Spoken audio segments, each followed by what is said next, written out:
Vamos a recibir la primera de las exposiciones, tiene que ver con eficiencia individual sobre la conversión y la calidad. Está a cargo del ingeniero agrónomo Aníbal Pordomingo, a quien recibimos con un buen aplauso. Aníbal, adelante, por favor.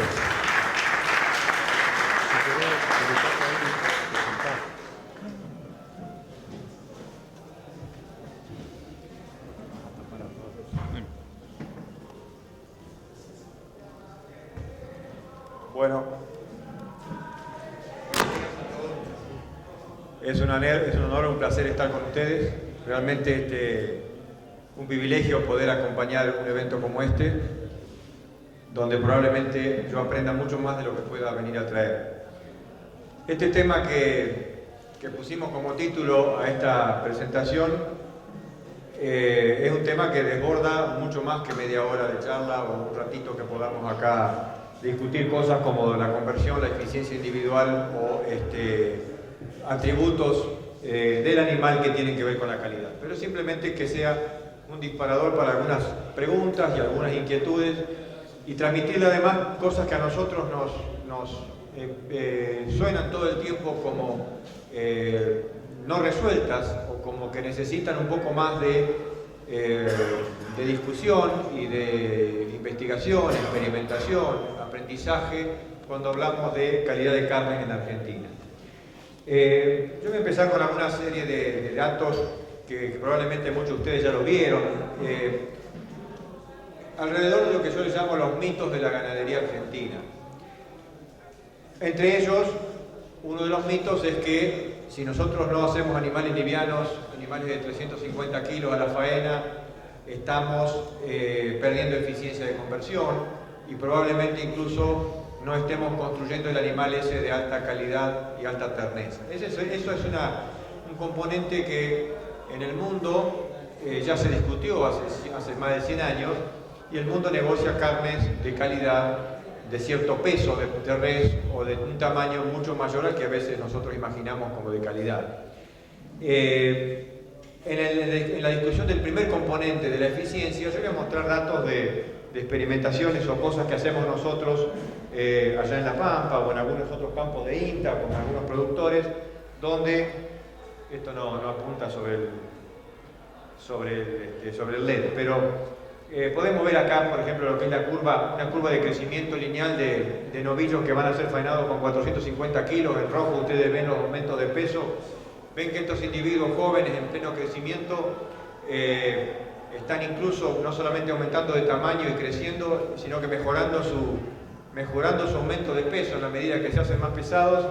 Y si miramos abajo veríamos que las eficiencias de conversión de kilos de alimento a kilos de carne en el extremo, por ejemplo, no superan el 7,5 a 1. O sea, estamos hablando de genética común, de genética de los ambientes de la región pampeana, capaz de producir animales con alta eficiencia de conversión y sin entregar ni siquiera en la curva de crecimiento el punto de maduración de ese animal. Acá hay otro ejemplo, ¿no es cierto? Animales que llegan también a más de 500 kilos, maximizando sus aumentos de peso a los mayores kilos, a los mayores pesos y con conversiones todavía muy, muy buenas, abajo en azul, aún con 500 kilos de peso vivo. Bueno, pero podríamos decir que esas conversiones son interesantes, son buenas, lo hacen ustedes en instituciones de investigación. No, la realidad es que hay muchos productores en la región pampeana y en todo el país que es capaz de hacer animal de diversos pesos de faena, pesos livianos y pesos más cerca de lo deseable para la exportación, con muy buenas conversiones. Y más recientemente hay una temática que está interesando mucho al mundo de la producción de carne en cantidad y calidad por animal nacido, y que también nos está interesando a nosotros, que es no solamente producir con buena conversión y buenos aumentos de peso, no solamente conversión a peso vivo, sino conversión a carcasa, aumentar la cantidad de alimento que va a carcasa. Este es un trabajo muy parecido a uno que se está conduciendo en Brasil también, y Si miramos en animales terminados con 480 kilos, como dice ahí abajo, que empezaron con 310, fíjense que a los 120 días llegaron a ese peso con los mejores aumentos de peso, promedio de todo el periodo de los 120 días. O sea, no es real que un animal necesita tener como peso objetivo 380 o 400 para maximizar sus ritmos de engorde. Acá recién se pincha un poquito el aumento cuando el animal está 150 días en ese corral. Si miramos ahora las eficiencias de conversión, fíjense que en este caso animales que estaban con 480 kilos de faena estaban justamente alcanzando las mejores eficiencias de conversión de alimento a aumento de peso. Y un tema, como yo les decía, que se solapa y empieza a relativizar la discusión del peso vivo, es la transferencia a carcasa o la conversión a carcasa. La conversión a carcasa es mucho más constante y más interesante de mirar que los cambios en peso vivo. Y en esto tenemos algunas ventajas en los biotipos de animales que nosotros manejamos. Nosotros manejamos biotipos de cruza entre razas británicas, el animal mestizo, o incluso con algunos cruzamientos con razas cebuinas, pero con un alto contenido de británico. Son animales que no deprimen tanto el consumo en su etapa final, que como ocurre con las razas más cebuinas, animales que tienen una alta capacidad de consumo y una alta capacidad de conversión. Si miramos estos datos de conversión a carcasa, diríamos que necesitaríamos tener los animales 120 días en un corral y llegar incluso a los 480 kilos para maximizar la conversión a carcasa. O sea que tenemos una ventana muy grande para producir con alta conversión, con buenos datos de conversión, animales muy livianos en un extremo o animales un poquito más pesados y más de mercado interno. Entonces, esto un poco, digamos, estas bases de información y toda esta cuestión de medir, no solamente a nivel experimental, sino a nivel de predio, a nivel de productor, está creciendo. O sea, hay muchos productores ya mirando mucho conversión de corrales, de lotes. Para estas respuestas tiene mucho que ver cómo fueron las fases de recría, cómo es el ternero que viene al pie de la madre. Ahí sí podemos discutir un rato largo algunas cuestiones que después permiten o condicionan estas respuestas. Fíjense este dato, ¿no es cierto? Conversión a res. ¿Cuándo se obtienen las mejores conversiones? La cantidad de alimento que va por cada kilo de res producida. Cuando el animal está llegando, en este caso, a 480 kilos. Ustedes me pueden decir, bueno, pero acá hay una cuestión de composición de esa res, puede haber algo más de engrasamiento. Si el animal hubiera estado pasado de engrasamiento, la conversión no hubiera sido 10 a 1, sino hubiera sido más parecida a esta punta de 12 o 13 a 1. Entonces, quiere decir que ahí tenemos esa ventana amplia de buenas conversiones, a engrasamientos totalmente controlables y excelente rendimiento carnicero. Bueno, pero ¿qué pasa entonces con algunos datos de calidad o de terneza? Esta es otra experiencia donde podemos ver faenas a distintas edades, animales muy livianos, de 318, dice ahí, kilos a la faena, gorditos, con 12 meses de edad, y en la otra punta 26, 27 meses, de 500 kilos. Y en el medio, versiones intermedias, ¿no es cierto?, a los 18, a los 24 meses. Si miramos las etapas de terminación de estos animales, fueron hechos a corral, donde estuvieron 90 días, 95, 122, 170 días. Y en la etapa de corral, por supuesto, los más livianitos a la faena aumentaban 1 kilo por día y 1 kilo 340, 1 kilo 350, los que iban más rápido, perdón, los que se lo estuvieron más tiempo y fueron a un peso mayor de faena. Ahora, si miramos los rendimientos de res, 57, 57, 58, 60%, que eso es un indicador de transferencia a carcasa, consumo de materia seca a cada kilo de res ganado, eso es transferencia a carcasa, 13,4, 13, 12, 12,8. O sea, los animales más grandes, como en el caso anterior, nos están mostrando que no necesariamente empeoran su transferencia de alimento a carcasa, sino que puede ser equivalente o incluso mejor que la transferencia que hacen animales muy jóvenes. En esa mitología también de que yo discutía, de que si no es chiquito, no es eficiente, y también si no es chico va a ser potencialmente poco tierno.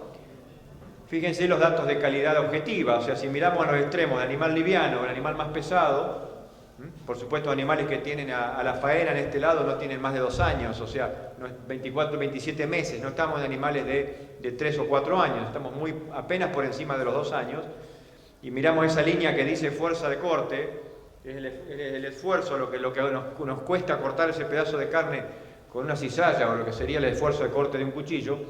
30, 29, 30, no importa la unidad, es una unidad en newtons, pero no importa, es equivalente, o sea, la carne es potencialmente igual del punto de vista de su resistencia al corte. La miramos de otro punto de vista, del pH de la carne, que a muchos les gusta ver si esa carne va a madurar, si no va a madurar. pH idénticos, 5,6, 5,7 a 1, todos por debajo de dentro de lo deseable para tipos de carne totalmente exportables. O sea, en esta punta carnes de tanta calidad como las que puede haber en aquella punta, desde el punto de vista objetivo por lo menos. Cómo la arruinamos o la mejoramos cocinándola o manejándola en el frigorífico es otro problema. Pero esto es carne, datos de carne ni siquiera madurada. Esto tiene 3 días de cámara nada más, del momento de faena al momento del frisado para hacer los estudios. Ahí aparece también el espesor de grasa dorsal, ¿no es cierto? 8 milímetros, 8, 8,7, 9. O sea, carnes no necesariamente sobregrasadas en esta punta, pero con un área de bife mucho más compatible con los negocios de exportación.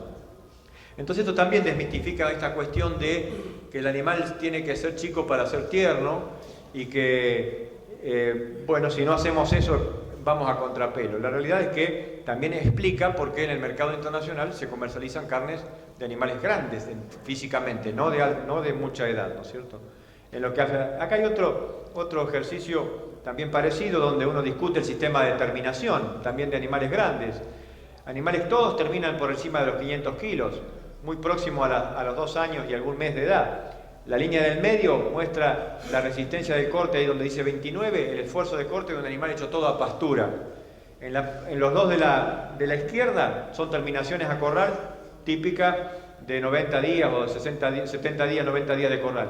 En esta punta es al revés, recrías la feedlot, recrías a corral con terminaciones pastoriles. El sistema, en definitiva, el sistema de producción, mientras genere el mismo tipo de animal dentro del mismo grupo etario, con objetivos similares en cuanto a lo que es el peso vivo, el área de bife, el engrasamiento externo, genera animales igual de tiernos. No es que un sistema es necesariamente mejor que el otro, no vamos a hacer necesariamente carne más tierna porque la hagamos toda a corral. Lo que pasa es que a veces cuando la hacemos pastoril, la hacemos bastante desprolija y no nos comprometemos en algunos atributos mínimos de engrasamiento y demás, que a veces sí lo hacemos con el corral, o que lo hacemos más fácil con el engorde de corral, entonces a veces nos sale menos tierna la carne de pasto y más variable.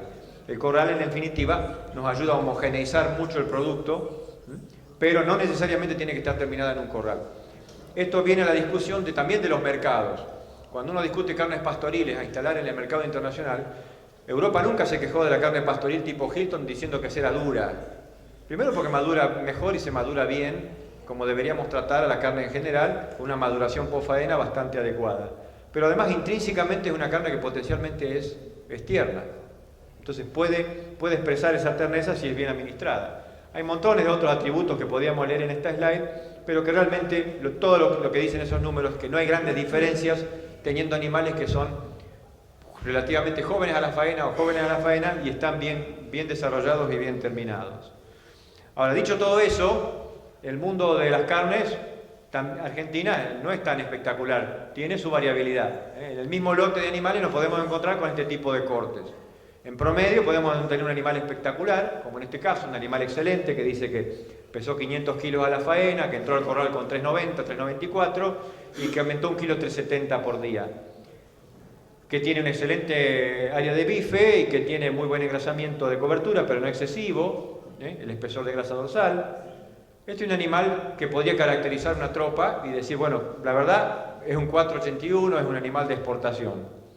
Ahora, si yo miro la variabilidad alrededor de ese animal, del mismo lote, en el mismo grupo, hijos todos de vacas de la misma raza y toda la música que a veces ordenamos alrededor de esto para hacerlo, decir que tenemos homogeneidad, en ese grupo tenemos animales, por ejemplo, que en las puntas, algunos aumentaron a 700 gramos por día y otros a 2 kilos en el mismo grupo.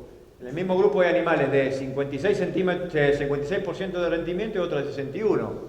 O algunos con un área de bife de 49 y otros de 83. Estamos hablando del doble de área de bife. Piensen en el rendimiento carnicero, que implica eso. Un animal de 48 tiene un rendimiento mucho menor carnicero y va a tener una tendencia al sobreengrasamiento comparado con un animal de 83 centímetros cuadrados de bife.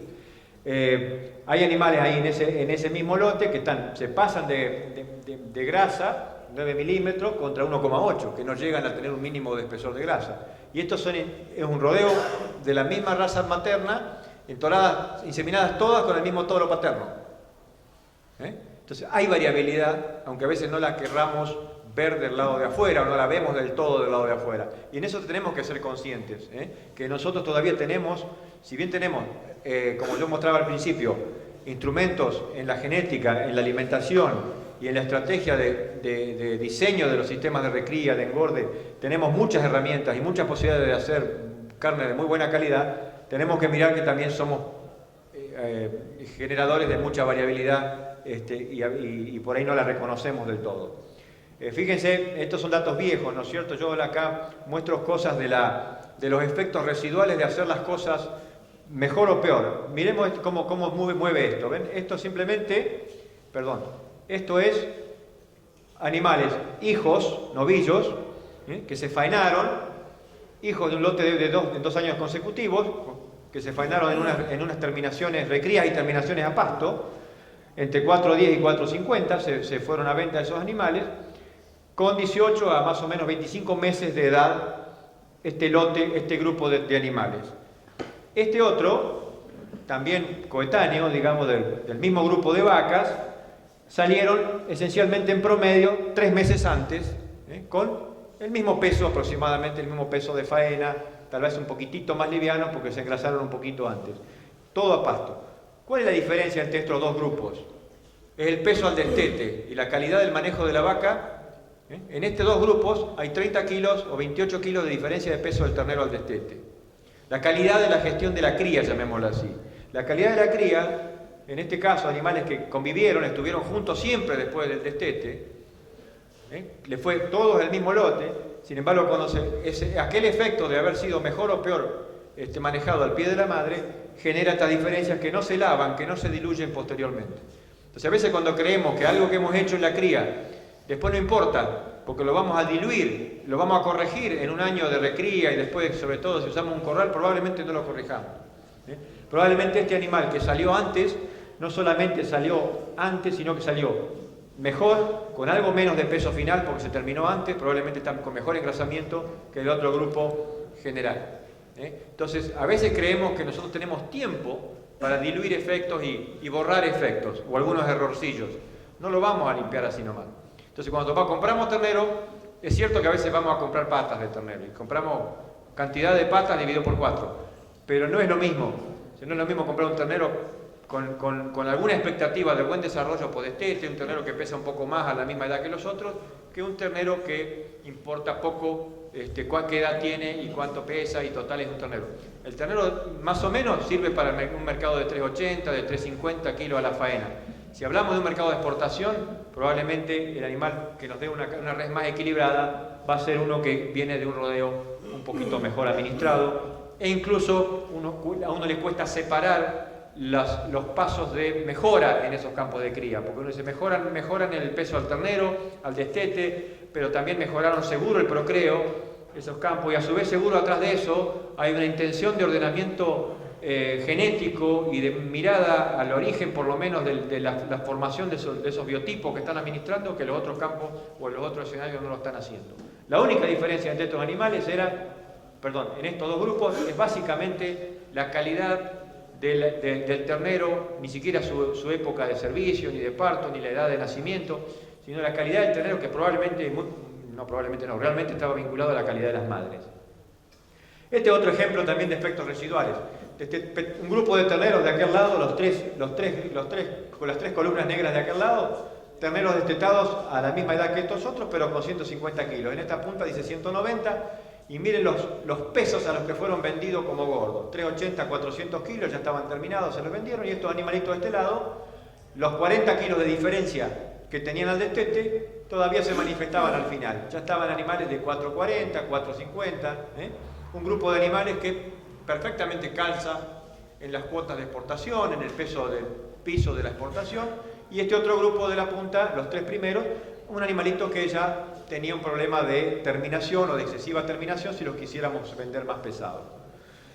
Y finalmente, para introducir un tema que un poquito está de moda, pero que habla de la variabilidad y que yo creo que nos va a ayudar en el tiempo a mirar algunas cuestiones de la eficiencia individual y su vinculación con la productividad y con la calidad, es esta temática nueva de mirar la genética desde lo que se llaman los consumos residuales o el residual feed intake en la sigla en inglés, que es una medida de mirar a la eficiencia de los reproductores o de cualquiera, de las madres o de los hijos, ¿no es cierto?, cómo funcionan esos individuos en eficiencia, pero desconectando esa eficiencia del peso del animal, de la concentración energética de la dieta. ¿Cómo funciona esto?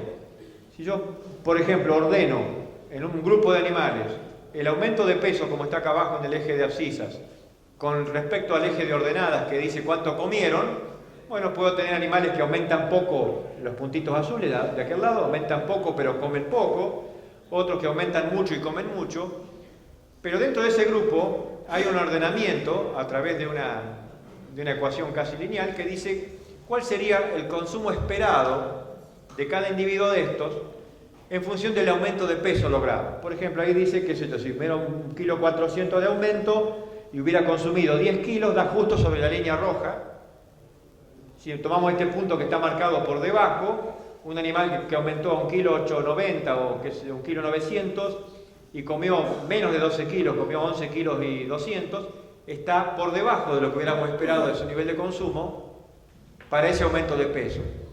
Ese individuo, que está puntualizado ahí, por ejemplo, sería un individuo que diríamos que tiene un consumo residual negativo, o sea, come menos de lo esperable para producir lo mismo que está produciendo.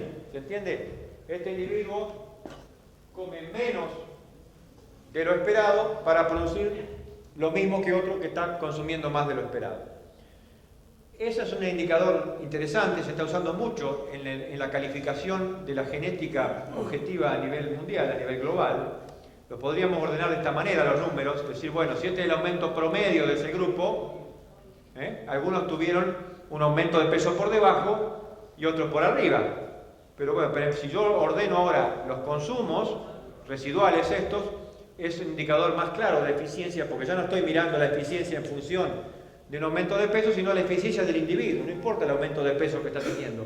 Pero hay algunos que están dispuestos a comer menos de lo esperado, que serían los más eficientes, y hay algunos que comen más de lo esperado, porque son menos eficientes o porque por ahí el frame es demasiado grande, en fin, pero comen más de lo esperable para ese tipo de animal y ese aumento de peso. Si esto yo lo ordeno de otra manera, podríamos encontrar un grupo muy interesante. Los que aumentan más, pero comen menos respecto del promedio, o los que del 1,60 para abajo aumentan menos, pero que tienen consumos positivos, o sea, comen más. Serían los menos eficientes aquellos de aquel lado, los más eficientes estarían de este lado. ¿Qué significa eso en algunos números? Vamos a mirar, esto es lo que dice la bibliografía. La bibliografía dice que animales con bajo RFI, con valores negativos respecto a los de alto, no habría grandes diferencias en pesos finales, en pesos iniciales, en aumento de peso, pero sí habría diferencias en consumo de materia seca o en conversión. Si un grupo de animales para producir lo mismo come el 20% menos, es interesante. Alguien me dijo esta mañana, si de 1000 animales, lo que le doy de comer si 1000 animales me engordan a 1 kilo por día, pero me cuesta el alimento de 800 de ellos, no de 1000, es un dato interesante desde el punto de vista del negocio, para hacer esos mismos kilos. ¿Se entiende? Entonces, el impacto que tiene esta estrategia y esta herramienta es muy alto a la hora de la eficiencia. Esta es una prueba que nosotros hicimos el año pasado en La Pampa y que yo la muestro en varios lados porque casi que es la única todavía pieza de datos que tenemos argentina. No hay de esto todavía en el país. Hay en otros países, en Brasil, en Uruguay, por supuesto en Estados Unidos, Australia, Canadá, que lo vienen haciendo hace 12, 15 años. Yo buscando bibliografía el otro día encontré trabajos de Australia que ya describían el potencial de estas herramientas en el año 1999. Nosotros estamos en el 2019 todavía discutiendo a ver si lo vamos a implementar. Nos cuesta mucho a los argentinos a veces absorber con cierto pragmatismo algunos avances.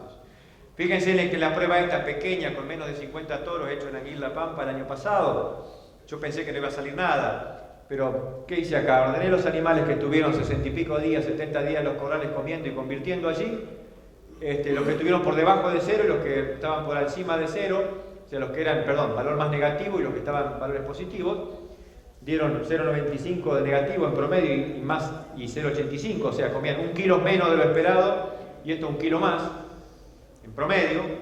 Pero si miramos luego los datos de eficiencia, estos individuos con alto RFI tenían un 17% más de consumo, de eficiencia de conversión, un 18% más de consumo.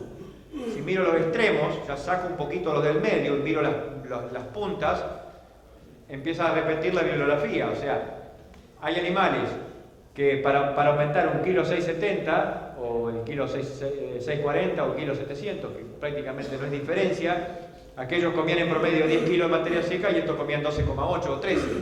Hay una diferencia del 30% para producir el mismo kilo. O en la eficiencia de conversión, 25% de diferencia. Quiere decir que para producir el mismo kilo hay un grupo de animales que están comiendo 3/4 de lo que comen los otros.